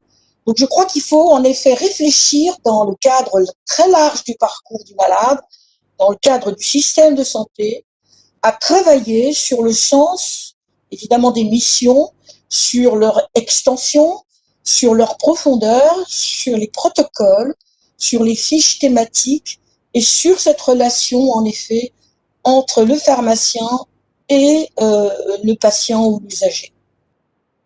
Voilà. C'est deux messages clés pour moi. Et merci Françoise d'avoir abordé ce sujet sous l'œil du patient, parce que comme Étienne l'a dit, le rapport au patient, comme Jean-Jacques l'a dit aussi, ce rapport au patient est absolument essentiel. Et c'est vrai que le travail des associations de patients est très enrichissant parce qu'il nous permet d'avoir un échange d'expertise. Et j'en profite pour dire que nous en parlerons lors de la deuxième soirée, effectivement, de ce partage d'expertise et de ce que tu nous proposes comme proactivité et solutions qui sembleraient être efficaces pour le patient que nous sommes tous. Et c'est vrai que peut-être qu'il est préférable de parler d'usager que de client ou de patient. Merci Françoise. Je vais demander maintenant à mon confrère Alain Delgut de nous donner un aperçu plutôt déontologique par rapport à tout cela et de savoir dans quel cadre on peut placer ces ambitions, puisque je crois que là, nous avons parlé depuis tout à l'heure beaucoup d'ambitions. Alain, je te laisse la parole. Bonjour à tous, bonjour Jean-Michel, bonjour à tous. Là, je vois tout un tas de noms connus, d'amis, et je suis ravi d'être là ce soir. Alors, je ne sais pas si je suis là ravi à l'invitation de Jean-Michel, parce que vous savez, dans une conférence comme ça, il faut toujours le rôle d'un méchant, d'un rabat-joie. Et j'ai bien peur, en me parlant de déontologie, que tout le monde ait l'impression que le méchant ce soir, ça va être moi. Et donc, Jean-Michel, attends que je te revoie, tu vas voir, je t'en dirai deux mots. Quelques petits propos rapides avant d'attaquer quelques réflexions, quelques petites pensées. Premièrement, le monde change. Le monde change et vous l'avez vu maintenant, on est dans le monde de l'immédiateté, c'est-à-dire que maintenant, il faut tout de suite qu'on ait une réponse. On échange par SMS, on échange par mail, on n'attend plus un courrier pendant 24 à 48 heures, on a le SMS qui arrive tout de suite, on arrive le mail qui arrive tout de suite, les réseaux sociaux, les messageries sécurisées ou pas, tout ça s'accélère et donc il y a cette notion d'immédiateté qui arrive et dont il faut tenir compte. Deuxième notion, ensuite, c'est la notion extérieure au monde scientifique, au monde de la pharmacie, au monde de la médecine. Et c'est toutes les agences, notamment par exemple l'autorité de la concurrence, qui est là pour essayer d'essayer de mettre de la concurrence au niveau des prix, au niveau de l'information, au niveau des patients, ce qui est important d'ailleurs. Hein. Et donc là, ça c'est une première chose. Et aussi également l'Europe, notre Europe qui est en train de discuter effectivement de la taille des concombres ou des tomates, etc., mais discute aussi de la réforme du code de déontologie. Et en ce moment, la France est en infraction, pas au niveau des pharmaciens, mais au niveau des autres professionnels de santé pour leur code de déontologie. Donc là aussi, il va falloir aussi anticiper un petit peu cette chose-là. Et enfin, troisième point aussi qui est important à mes yeux, c'est la judiciarisation qui arrive dans tous nos actes de notre vie. Il suffit de voir un petit peu en ce moment avec la crise du Covid, avec ces mises en examen des ministres, des présidents, enfin de tout ce qu'on veut, et ça tire à boulet rouge sur tout ça. Donc il faut bien entendre ça, il faut bien avoir ça en tête. Alors là-dessus, la déontologie qui va arriver. Donc vous voyez, je vous ai dit que j'allais vous plomber la soirée, mais enfin tant pis, c'est comme ça, c'est mon rôle. Et c'est toujours très difficile de passer après Jean-Jacques, après Étienne et après l'association des patients qui ont toujours un discours, mais je vais essayer d'être positif aussi. Qu'est-ce que nous dit le code de déontologie actuel? Je dis bien actuel puisque je vous ai dit qu'on est en train de revoir notre code de déontologie qui va être revu aussi pour les aides professionnelles de santé, donc ça va changer. Dans ce sujet qui nous intéresse ce soir, dans le soin apporté aux patients, dans le premier recours, L'article 4235-62 nous dit que chaque fois qu'il lui paraît nécessaire, le pharmacien doit inciter ses patients à consulter un praticien qualifié. Ça, c'est le premier code, le premier article que je vais vous citer. Et le suivant, le 63, le pharmacien doit s'abstenir de formuler un diagnostic sur la maladie ou du traitement de laquelle il est appelé à collaborer. Alors, dans la première partie, quand on a vu le résultat de l'enquête, moi, j'étais quand même un petit peu étonné, un petit peu catastrophé en parlant des difficultés des pharmaciens d'orienter vers un médecin. Et je me rappelle très bien ce petit graphique là quand je prenais la couleur orange foncé, orange un peu plus clair. On arrivait à peu près, si j'ai bien calculé, à 15% de pharmaciens qui ne trouvaient pas ça important ou très important d'orienter vers un médecin s'il y avait besoin. Alors, je voudrais vous donner deux exemples. Un premier exemple un petit peu personnel, c'est que pendant mes études de pharmacie, moi j'ai fait mes études de pharmacie à Clermont-Ferrand, on avait un professeur qui s'appelait professeur Ayache et qui nous faisait notamment des cours d'homéopathie et il nous avait fait un examen où il avait posé comme question qu'est-ce que vous donnez comme traitement homéopathique. Un de vos patients vient, il a des saignements des rectorragies, saignements au niveau de l'anus. Qu'est-ce que vous donnez en homéopathie? Eh bien, tous ceux qui ont essayé de trouver un traitement quel qu'il soit par homéopathie ont eu zéro. Parce que pour lui, dans un cas comme ça, il fallait orienter le patient vers le médecin et ne pas commencer à se mêler de donner l'homéopathie pour essayer de traiter ce cas-là. Donc ça m'avait frappé. Un autre exemple, et ça avait été évoqué par Laetitia, c'est le système Netcare, le système suisse avec leur système de triage, ce qu'ils appellent un triage en Suisse. C'est-à-dire que vous avez des possibilités de prescrire, de donner, de délivrer, de prescrire des médicaments qui sont normalement sur ordonnance. Mais en cas d'impossibilité, et quand ça ne va pas, on doit orienter vers un médecin avec un système d'appel, avec de la télémédecine. Jean-Jacques Zambrowski l'a bien dit, voilà. Et tout ça, ce sont des choses qui sont tout à fait protocolisées, qui sont tout à fait normées. Et les patients veulent ça. J'ai entendu parler de noms de normes, et voilà. Et il faut effectivement, il faut toujours ceci. Alors, quelques réflexions dans effectivement le rôle et la place du pharmacien, de la déontologie du pharmacien dans son rôle de premier recours, et on va reprendre un petit peu tout ce qui a déjà été dit. Premièrement, effectivement, le pharmacien, il faut être humble. Effectivement, il ne faut pas être sûr de soi. Il faut toujours avoir en tête l'intérêt du patient en premier lieu. Donc surtout ne pas se dire il faut que je lui donne quelque chose, ça va le rassurer, etc. Il faut pas hésiter à l'orienter vers un médecin ou vers un dentiste ou vers n'importe quel autre professionnel de santé qualifié en cas de doute, et il faut pas hésiter. Le deuxième point aussi, et là aussi ça a déjà été dit, c'est l'utilisation de tous ces nouveaux outils qui nous arrivent. Bien sûr, je vais vous parler du dossier pharmaceutique que je n'évoquerai pas ici en détail, mais aussi le DMP, ce dossier médical partagé qui, j'espère, effectivement, va peut-être un jour arriver, mais ça, c'est pas sûr. Et là, on va parler d'efficience, comme l'a parlé Jean-Jacques. Et on a un rôle important absolument à avoir. On ne peut plus rester en silo. On l'a dit aussi, maintenant, la norme, c'est l'interprofessionnalité. À chaque fois qu'un texte paraît, chaque fois qu'une nouvelle mission nous est confiée, on parle obligatoirement d'interprofessionnalité, de renseignement, de renseigner le médecin traitant sur ce qui a été donné, sur la pathologie, sur la vaccination, sur le numéro de lot, etc., etc. Il faut bien se mettre ça en tête. Maintenant, encore une fois, je vous ai parlé d'immédiateté dans les échanges. Il faut absolument parler avec l'autre, que ce soit le médecin traitant, mais que ce soit aussi le patient. Tout ça, le pharmacien a des atouts. On l'a signalé. Premièrement, on a une formation de qualité. Il faut quand même le dire. Une formation polyvalente, une formation qui dure 6 ans, voire 7 ans, voire plus, même pour les pharmaciens, nos confrères hospitaliers, nos confrères biologistes. On a une formation de qualité. Nous avons la confiance des patients. Ça a été signalé. On est dans une des professions dont les patients ont le plus confiance. Il faut pouvoir mériter cette confiance et il faut continuer à l'avoir. On a aussi une proximité et une disponibilité. Ça a été cité aussi par Étienne Mainviel, cette disponibilité, cette proximité. pour vous dévoiler un petit peu, on est en train de réfléchir et le ministère avec également sur la possibilité, vous savez, de pouvoir dispenser, de pouvoir délivrer les médicaments de la réserve hospitalière au niveau des officines, d'essayer de faire pérenniser ce système qu'on a utilisé lors du premier confinement.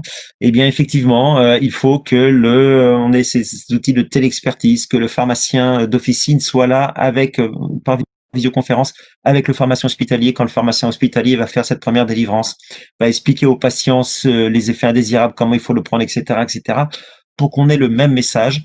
Il faut pas se leurrer. C'est le pharmacien d'officine que les patients iront voir. Ils n'iront pas téléphoner, ils n'iront pas faire 30, 40, 50, 60 kilomètres pour retourner à l'hôpital pour aller voir le pharmacien hospitalier, même si effectivement des outils de téléconsultation, téléexpertise se mettent en place. Et également aussi, on a donc ces produits efficaces, mais ces produits efficaces, ils ne sont pas inoffensifs. Il faut faire attention à ce qu'il faut donner. Il faut consulter le dossier pharmaceutique. Il faut consulter le dossier médical partagé. Il y a toutes ces choses-là qui font partie de cette déontologie que nous avons, nous, professionnels de santé. Je vous ai parlé effectivement de l'intérêt du patient. C'est le premier intérêt qui prime. Et ben voilà, il faut se renseigner. Il faut avoir cette vision élargie quand on délivre un médicament et quand on fait, même sans parler de délivrance de médicaments, mais même en donnant un conseil, en orientant un patient, il faut avoir cette vision périphérique autour de nous. On a, je pense, tous les atouts pour que les pharmaciens réussissent, pour que les pharmaciens deviennent et un rôle majeur dans le système de santé, un rôle d'accueil.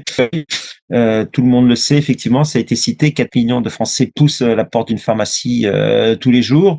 Nous sommes le seul professionnel de santé accessible, sans rendez-vous, avec des horaires élargis, avec toute une équipe qui pourra assister le pharmacien sur place. On a vraiment ce rôle d'accueil, d'orientation. Moi, j'aime vraiment et je vois Luc Besançon là sur les petites images et qui en parlerait beaucoup mieux que moi. J'aime beaucoup ce rôle, cette notion de triage de la part du pharmacien avec des patients qui vont arriver, qui vont être orientés. C'est un vrai rôle, je pense, qu'on peut avoir en gardant toutes ces barrières déontologiques. Certes, je ne parle même pas de communication et d'incitation pour les gens à rentrer, mais c'est ce rôle déontologique d'orientation, mais c'est surtout ce rôle d'intérêt primordial pour le patient. C'est ça qui nous anime. Moi, je ne connais pas de pharmacien qui n'ait pas en tête pour première pensée l'intérêt du patient. Et si l'on garde toutes ces notions et toutes ces garde-fous et tout ça en tête, très très sincèrement, je pense que la pharmacie aura un rôle important et primordial à jouer dans l'avenir. Voilà, très très rapidement, parce que moi aussi je vois l'heure qui avance et je veux pas retarder les débats. Ce côté à la fois déontologique, mais à la fois et surtout éthique du rôle du pharmacien dans l'accueil des patients dans son officine au quotidien. Voilà, Jean-Michel. J'aimerais donner la parole maintenant à Valentin Legrand, qui va nous faire part des questions qui ont été préparées par les étudiants en pharmacie. Parce que effectivement, on les a pas beaucoup entendus, les étudiants en pharmacie, à part Marine et Valentin qui ont fait une intervention, à mon avis, un peu trop courte. Donc, je leur laisse avec grand plaisir la restitution de questions qui ont été déjà préparées sur 5 régions. Valentin, tu as la parole. Comme on le disait tout à l'heure en introduction avec Marine, il y a eu un réseau d'étudiants qui s'est mis à réfléchir sur la thématique du premier recours. Alors, l'ensemble du réseau est favorable à ce que l'acte officinal de premier recours soit reconnu, hein, bien sûr, mais avec une nuance sur la formation, notamment cette nuance qui a été posée par le groupe d'Angers. Il faudrait, selon eux, développer cette notion de premier recours dans notre formation. Et pourquoi pas, pour que ce soit un petit peu plus en adéquation avec tout ce qu'on a pu dire dans le débat jusqu'à maintenant, transférer nos cours sur la pathologie et non pas sur les classes pharmacologiques comme on peut avoir actuellement. C'est un modèle qui est entre autres développé au Canada. J'entends des interférences. Je ne sais pas si quelqu'un voulait prendre la parole. Non? Non, c'est bon. Continue. D'accord. Et bien sûr, comme l'a souligné Monsieur Delgut, les étudiants réclament énormément de travaux dans leur formation en interprofessionnalité, notamment avec les médecins généralistes. Parce que selon nous, parce que je suis totalement d'accord avec le groupe d'Angers qui a amené cette réflexion, nos actes de premier recours ne peuvent plus être plus efficaces si on apprend à travailler dès la formation avec d'autres professionnels. Et j'en viens maintenant aux questions des groupes de réflexion, notamment le groupe de Besançon, qui demande est-ce qu'on ne devrait pas repenser du coup le parcours de santé du patient pour y inclure l'offre de premier recours que le pharmacien d'officine pourrait offrir. Et ça revient d'ailleurs à un argument qu'Angers a également soulevé. Est-ce qu'on ne devrait pas flécher ces actes pour qu'ils soient plus efficaces? Dans la première partie, Valentin, et moi je trouve ça remarquable, c'est l'idée qu'en effet, il y a une nécessité d'un cursus qui permettrait d'avoir les outils sémiopathologiques, c'est-à-dire pouvoir être capable de relier le symptôme, la plainte du malade, le signe d'appel du malade à la réponse thérapeutique du pharmacien d'officine avec un cursus évidemment concernant ces demandes très fréquentes de premier recours. Hein, je crois que c'était ça.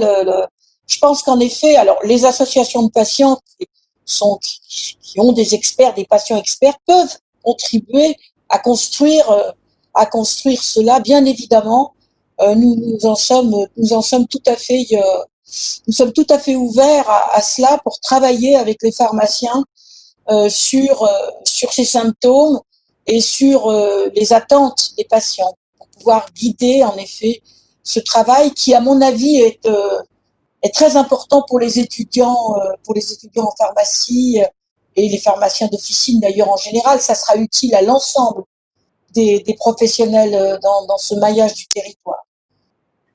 Merci beaucoup Françoise. Peut-être Étienne, un mot, puisque justement vous parliez de ces échanges entre l'hôpital et la ville, entre les médecins et les pharmaciens. Il y a d'ailleurs une remarque dans le chat de Thibaut qui parle justement de stages qu'il pourrait faire entre les professionnels de santé pour mieux comprendre justement ce que chacun peut apporter dans ses parcours. J'ai 3 mots à dire. Le premier sur fléchage, c'est qu'en fait, on peut pas flécher dans le système de soins français. C'est la liberté de choix du patient est quelque chose qui est dans les règles, si vous voulez, du système de santé, ce qui d'ailleurs est souvent une source de confusion avec les systèmes nordiques, Danemark, Suède ou autres, où là, pour le coup, c'est totalement fléché. Donc, tout ce qu'on peut, c'est recommander, par exemple, des élus locaux pourraient très bien jouer un rôle, si vous voulez, pour dire que par rapport au premier recours, le pharmacien mette plus en avant par publicité autour du pharmacien. Mais on peut pas organiser de parcours fléché, c'est ce qui fait la beauté du challenge du parcours coordonné dans le système de soins français. La deuxième chose sur la formation, alors les échanges, moi je pense que c'est une très bonne idée, les échanges, tout ce qui est échange, stage, maillage, il y a une question, si vous voulez, générale de maillage entre les professions et de se connaître. Je sais pas pour vous, mais moi chaque fois que je mène une expérience avec des professionnels de santé, en fait, il y a une méconnaissance mutuelle des conditions de travail, même dans un périmètre donné. Et souvent, le simple fait que les gens soient autour d'une table, ça dure pas très longtemps. Hein. C'est parfois 2 réunions de 2 heures ou une réunion de 2 heures sur un parcours donné qui sert un peu de cas d'usage. Les gens, en fait, tout de suite repèrent, si vous voulez, les questions de coordination. C'est du bon sens. Mais c'est simplement donc que tous ces maillages, il faut pas que ce soit des dispositifs trop lourds parce que sinon, on s'en sort pas. Donc tout ce qui est réunion, stage, oui, c'est formation organisationnelle. Voilà. voilà, comme ça j'ai terminé mon troisième mot. Je crois qu'effectivement, il faudra vraiment ou bien faciliter l'orientation vers, par exemple, le premier recours à l'officine de personnes qui auraient tendance peut-être à aller vers les urgences. Ça, c'est peut-être aussi une vision du fléchage un peu différente, comme on voit en Angleterre, par exemple, et on pourra en parler d'ailleurs. La deuxième soirée mettra en évidence cet élément-là. Je pense que là, on est face à effectivement une nécessité d'interprofessionnalité et c'est aussi un vrai sujet. Et d'autre part, que chacun apprenne à concevoir le métier de l'autre. Le métier de médecin, c'est totalement différent du métier de pharmacien et chacun a des grandes compétences. C'est pour ça que la notion d'orientation est si forte. Standard de la faculté de pharmacie de Lille qui précise qu'aujourd'hui, il y a des enseignements effectivement qui sont communs avec les médecins généralistes, avec des chirurgiens dentistes, des internes en gériatrie. Donc effectivement, comme le soulignait Étienne, effectivement, cette richesse des parcours croisés aujourd'hui est là et présente dès la faculté. Donc effectivement, ce sont des professions qui changent aujourd'hui. Nous, on a une expérience juste là-dessus, on a une expérience pluripro-professionnelle où on met des personnes autour de la table, si vous voulez, sur des raisonnements de parcours, hein, tout simplement, et on laisse les gens s'exprimer et ça dure 2 heures, pas plus, et c'est généralement très convivial et les gens en ressortent assez enchantés parce que ils se rendent compte que c'est simplement des questions de connaissances mutuelles qui sont en jeu et qui sont tout à fait prêts à travailler ensemble. Moi, j'abonde tout à fait dans le sens de ces concertations pluridisciplinaires parce que beaucoup de patients se plaignent à juste titre d'être amenés à être coordonnateurs de leurs soins, de leurs maladies et de leur parcours. Et en effet, bien souvent, ils sont en charge de redire leur histoire, leurs symptômes, leurs traitements, de quoi ils souffrent, etc. Parce que justement, je crois que la coordination doit progresser. Il y a des marges de progression très importantes pour le pharmacien notamment, mais pour d'autres acteurs de santé, dans les communautés de soins hôpital et ambulatoires. Et je crois que ça aussi, les patients sont extrêmement en attente de cette coordination, ce qui leur éviterait à eux d'être amenés parfois à coordonner leur parcours auprès du médecin traitant, de l'infirmière, du kiné et du pharmacien qui a besoin d'avoir des éléments tangibles sur leur maladie et leur traitement. Donc, à 3 fois oui, évidemment, pour ces concertations ou pour des comptes rendus de concertation, parce que voilà, tout ne sera pas toujours possible, mais je trouve que c'est en effet très important. Une petite question, Françoise, à toi, donc qui représente l'association AFLAR. Est-ce que pour les yeux des patients et au travers de ton association de patients, tu penses que le premier recours en pharmacie est suffisamment visible? Est-ce qu'il faut communiquer sur ce premier recours? Est-ce que le patient en a conscience? Enfin, qu'est-ce qui se passe? Est-ce que les associations de patients sont convaincues de ce premier recours à l'officine? Alors oui, les patients savent trouver ce premier recours pour un traitement déjà en place ou qui est modifié ou pour quelque chose dont ils souhaiteraient une amélioration de leurs symptômes. Le vrai problème, c'est que actuellement, il nous semble que cette mission, c'est pour ça que j'ai parlé de mission de santé publique, n'est pas suffisamment reconnue et connue. Et ça, c'est un véritable problème parce que pourtant, les pharmaciens assurent cette mission de façon extrêmement importante et ça n'est pas su, ça n'est pas assez su. Et je crois que là, par contre, ce serait important d'abord vis-à-vis évidemment des structures, des institutionnels, des autres professionnels, des tutelles, etc., que ça serait facilitateur sans doute de l'évolution du métier, des compétences de pharmacien, notamment dans le cadre de la forfaitisation, notamment du parcours dans une maladie donnée. Et ça serait aussi quand même très utile pour des patients, ça renforcerait sans aucun doute une confiance qui existe déjà, mais ça permettrait sans doute de développer aussi certains aspects du premier recours auxquels tiennent les malades d'une part, mais sur lequel pourraient s'appuyer aussi les autres professionnels de santé, et y compris bien sûr le médecin traitant, l'infirmière, etc., le chirurgien à la sortie d'une chirurgie, etc. Donc ça aurait quand même une double utilité à notre sens, oui bien sûr. Ok. Donc ça veut dire des campagnes, hein, sans doute, pour communiquer sur cela, pour faire connaître, faire savoir Et peut-être d'un autre côté valoriser cet accès au premier recours finalement. Oui, alors moi je ne suis pas évidemment habilitée à cela, mais on a entendu ce qu'a dit Alain Delbut, ce qu'a dit Jean-Michel, ce qu'a dit Valentin, Laetitia, et cela je pense que ça reste un travail à réaliser avec l'ensemble des forces en présence. Ok, on va redonner la parole, merci beaucoup François. Et avec les politiques, toujours. On va redonner la parole à Valentin, je crois qu'il a d'autres questions. Justement, comme nous étions en train de terminer sur le point de la valorisation de ce conseil, j'ai eu 2 points de vue très, très différents, mais qu'il sera intéressant de débattre et de mettre en miroir ce soir. Le groupe d'étudiants à Besançon a peur que le fait de valoriser cet acte officinal, de le rémunérer par exemple, nous fasse passer pour des personnes qui aient envie de faire encore plus du business. Donc peut-être pensait-il au stéréotype de l'épicier. Et en miroir, on a le groupe de travail de Toulouse qui, eux, trouvent que ce serait vraiment une belle avancée de rémunérer ces actes. Pourquoi? Parce que ça pourrait responsabiliser, selon eux, le pharmacien, ça pourrait le pousser à faire quelque chose de meilleure qualité, et peut-être que ça ferait également connaître les services qu'il rend auprès des patients, et donc ça pourrait ouvrir l'accès au dépistage tout simplement, parce qu'il y aurait une meilleure adhérence des patients, une meilleure connaissance, une meilleure communication.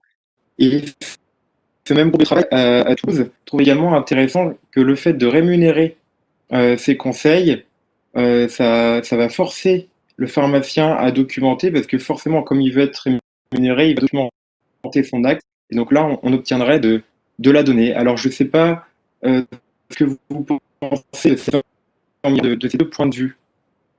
Alors peut-être la parole aux pharmaciens là du coup. Merci. Oui, alors bon, c'est toujours un petit peu le combat enfin, je veux pas dire le combat des anciens et des modernes. Effectivement, il y a une première version, enfin une première vision, c'est effectivement on est en sarc-boute sur la vente du médicament et non seulement du médicament, voilà. Ou sinon la deuxième version, c'est effectivement ce conseil, cette expertise qu'on a apportée, eh bien effectivement, elle doit être rémunérée si effectivement il y a une plus-value. Hein. Si c'est uniquement pour dire vous allez prendre un comprimé 3 fois par jour puis hop, etc.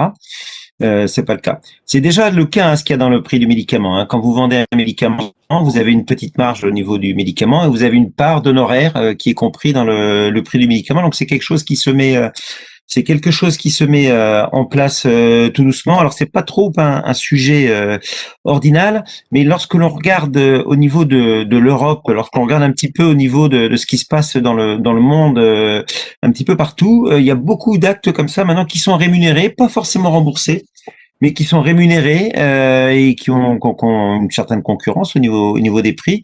Donc c'est quand même une vague de fond un petit peu mondiale qui est en train de se mettre en place. Sincèrement, très très sincèrement, si vraiment il y a une plus-value à côté, avec effectivement une possibilité, avec une documentation, avec un accompagnement à côté, le fait que ce soit rémunéré à titre personnel ne me choque pas du tout, mais alors vraiment pas du tout. 2 choses, moi je pense que effectivement c'est fondamental de rémunérer l'action menée en premier recours. Après, paiement à l'acte, il faut bien voir que c'est ce qu'il y a de plus facile, mais c'est pas ce que les pouvoirs publics portent dans leur cœur parce que c'est inflationniste.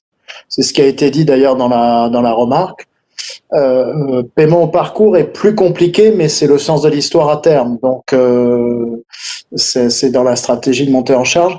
Puis alors, le deuxième point, je voulais dire qui est un peu polémique, c'est que vous êtes tout de même, excusez-moi de le dire, mais vous êtes un peu en compétition avec les médecins généralistes parce que l'enquête l'a montré, plus le médecin généraliste est absent du premier recours, plus le pharmacien devient l'acteur du premier recours. Et donc, vous avez une question par rapport à ça, c'est de savoir si vous êtes en compétition, parce que en misant sur le fait que, d'une certaine façon, l'absence de médecins généralistes ne va faire que s'accentuer dans les territoires. C'est une première stratégie, mais qui est pas politiquement facile parce que vous savez quand même l'attachement aux médecins généralistes, notamment au niveau de l'assurance maladie. La deuxième option, c'est d'être dans une coopération avec justement le médecin généraliste de telle manière que il joue sur votre registre d'expertise dans son manque lui-même de temps par rapport à son expertise. C'est-à-dire qu'il y a une coopération qui s'installe et qui, de fait, vous admet comme un premier recours au même titre que lui. Et je trouve que là, il y a aussi des raisonnements à avoir pour finalement pour qu'il y ait savoir s'il y a confrontation ou s'il y a coopération. Je veux simplement rappeler que depuis cette année, compte tenu du nouveau système qu'a expliqué Alain Delgut tout à l'heure, plus de la moitié du revenu effectif d'un officinal provient des actes, y compris la part de rémunération attachée à la dispensation de chaque boîte, donc la rémunération qui n'est plus une marge commerciale, mais qui est un honoraire de dispensation, et que finalement le total, avec les autres actions, les autres qui sont déjà rémunérées par des honoraires, la vaccination étant le dernier en date, plus de la moitié de la marge totale des officines en moyenne en France provient de la reconnaissance de l'acte d'un professionnel de santé. Alors le premier recours est l'un des moments privilégiés, mais c'est déjà un fait comptable qui d'ailleurs sauve économiquement le réseau officinal d'une dégradation à laquelle autrement il n'aurait pas échappé. Donc c'est déjà tout à fait important. Ça prouve bien que ceux qui représentent l'officine, au moins dans ses aspects matériels, même si l'ordre ne s'en préoccupe pas directement, il n'y a rien de non éthique dans la facturation d'un acte qui est effectivement rendu. Les syndicats, eux, ont un combat plus directement financier, plus directement pratique.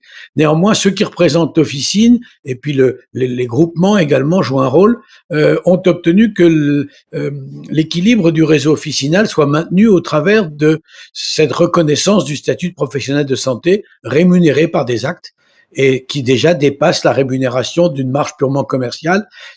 On est passé de 100% de marge commerciale il y a 10 ans à peine 35% aujourd'hui. Et il faut le souligner. Pour cette dernière question, alors je vais revenir sur une réflexion du groupe de travail d'Angers. On sait dans le contexte actuel qu'on a différentes vitesses dans le monde officinal, différentes visions du service rendu en pharmacie d'officine.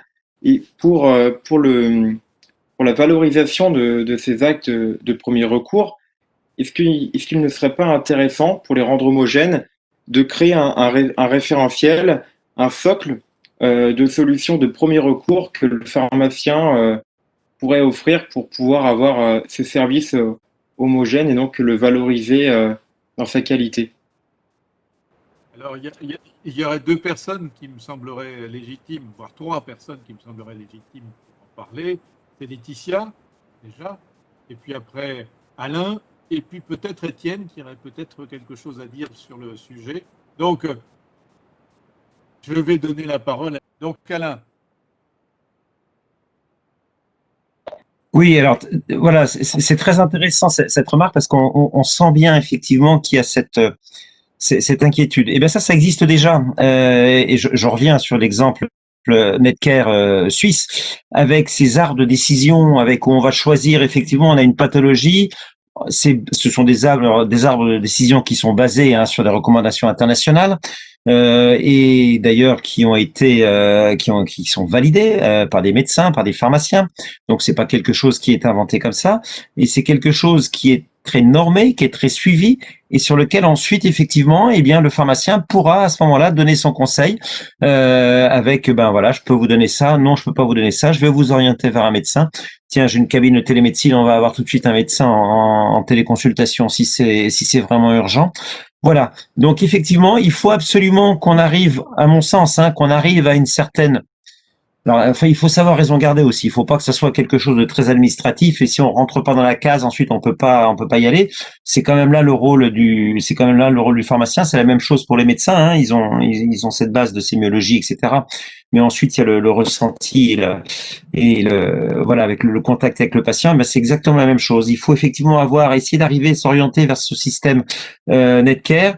Je sais que Laetitia travaille sur un système comme ça en France et moi j'appelle de mes vœux effectivement à ce qu'on puisse arriver à avoir quelque chose qui soit comme ça, qui soit normé, quelque chose que l'on puisse ensuite informer le patient, le médecin traitant de ce patient et quelque chose qui va encore une fois sécuriser aussi à la fois le patient bien sûr, mais aussi également le professionnel de santé qui va donner ce conseil. L'avantage dans le système qu'a décrit Alain et qui est donc effectivement le système du Netcare en Suisse, c'est l'homogénéité de prise en charge à la fois à travers l'ensemble du réseau, mais également à travers une même pharmacie. On a concertation entre l'ensemble des professionnels de santé et ça permet aux pharmaciens d'orienter, puisque c'est le sens même du premier recours, mais également d'apporter des solutions qui soient concertées avec les autres professionnels de santé et qui soient identiques sur l'ensemble du réseau. Ça, c'est très important. Et on avait vu tout à l'heure la difficulté des pharmaciens à détecter les signaux et les red flags, l'entrée dans ce genre de systématique également, de ne pas passer à côté d'alertes qui sont importantes et donc de ne pas passer à côté de saignements, comme les décrivait Alain tout à l'heure, et de ne pas diriger vers l'homéopathie quand ça saigne abondamment d'un côté. Je pense qu'il y a effectivement tout un travail, un peu de cartographie, d'évaluation et ensuite de choix dans les armes entre orientation ou conseil, parce que il y a une responsabilité professionnelle qui est engagée tout de même sur le fait de dire un conseil alors qu'il y a éventuellement une situation qui nécessite une orientation.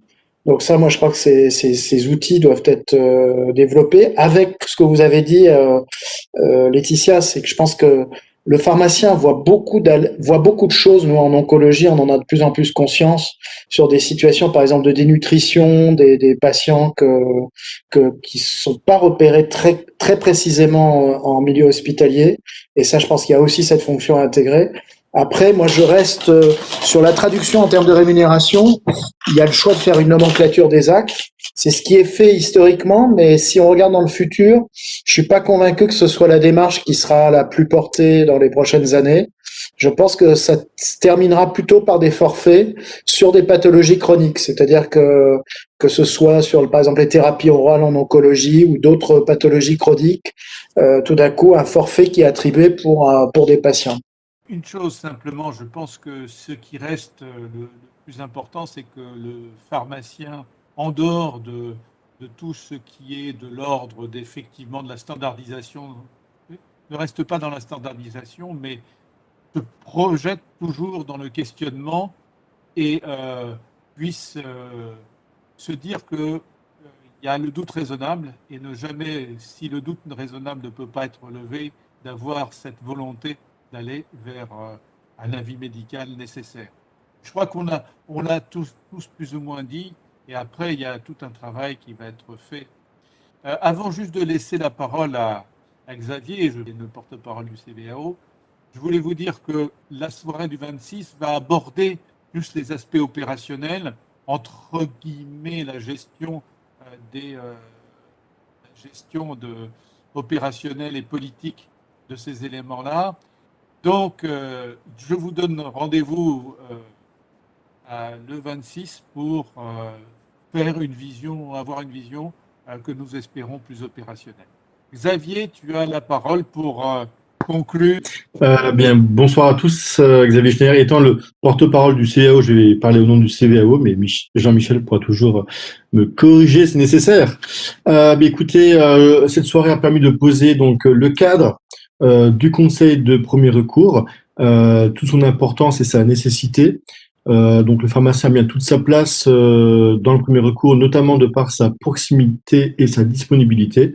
Hein, on l'a rappelé, effectivement, nous voyons 4 millions de patients par jour et nous bénéficions de leur confiance qui est très important, surtout dans un contexte tel qu'il est actuellement, je dirais incertain et qui est changeant en permanence. Donc, on a aussi vu l'importance de mettre en place l'efficience au sein de nos organisations et pour augmenter l'efficience du système de santé dans sa globalité. Notamment aussi dans le cadre, je dirais, d'une population qui est de plus en plus, je dirais, maintenue à domicile et qu'il faut accompagner notamment au niveau des plus fragiles. Lorsque les patients viennent nous voir à l'officine, il est aussi important de disposer d'une salle dédiée aux soins, d'un espace dédié à cet effet. Et aussi bien sûr de bénéficier d'une formation de qualité que nous avons déjà en formation initiale, mais aussi de l'entretenir en formation continue. On voit que de nouveaux moyens technologiques aussi arrivent, comme de la téléexpertise avec nos amis pharmaciens hospitaliers, ou éventuellement de la téléexpertise ou du télésoin avec nos amis médecins en coordination. Donc, je dirais effectivement que l'avenir du premier recours n'est pas seulement en pharmacie, mais il est aussi en coopération avec les autres professionnels de santé, notamment le médecin généraliste. Donc, le plus important dans un bon conseil reste, nous l'avons vu dans l'enquête PHSQ, donc l'écoute, la détection des premiers signaux d'alerte, et je dirais un petit peu moins mis en avant, mais aussi une capacité, je dirais, d'agir de suite et de proposer un soulagement à nos patients. Alors donc ainsi, c'est orienté clairement à qui? Le soulagement est moins clairement mis en avant dans l'enquête. Et ce qui est important aussi, c'est de tracer tous ces actes et de les rendre visibles afin qu'on puisse en évaluer justement l'efficience dans l'amélioration des pratiques. Donc je vous donne rendez-vous pour la deuxième soirée, donc jeudi prochain, afin de parler de quelle est la place du premier recours dans la politique de santé. Quelle connexion peut-on faire en interprofessionnalisme avec l'ensemble des acteurs du système, à savoir donc les syndicats, les groupements, les associations de patients, et bien sûr nous parlerons des 5 propositions communes du CVAO et de la NEF pour l'amélioration du conseil du premier recours.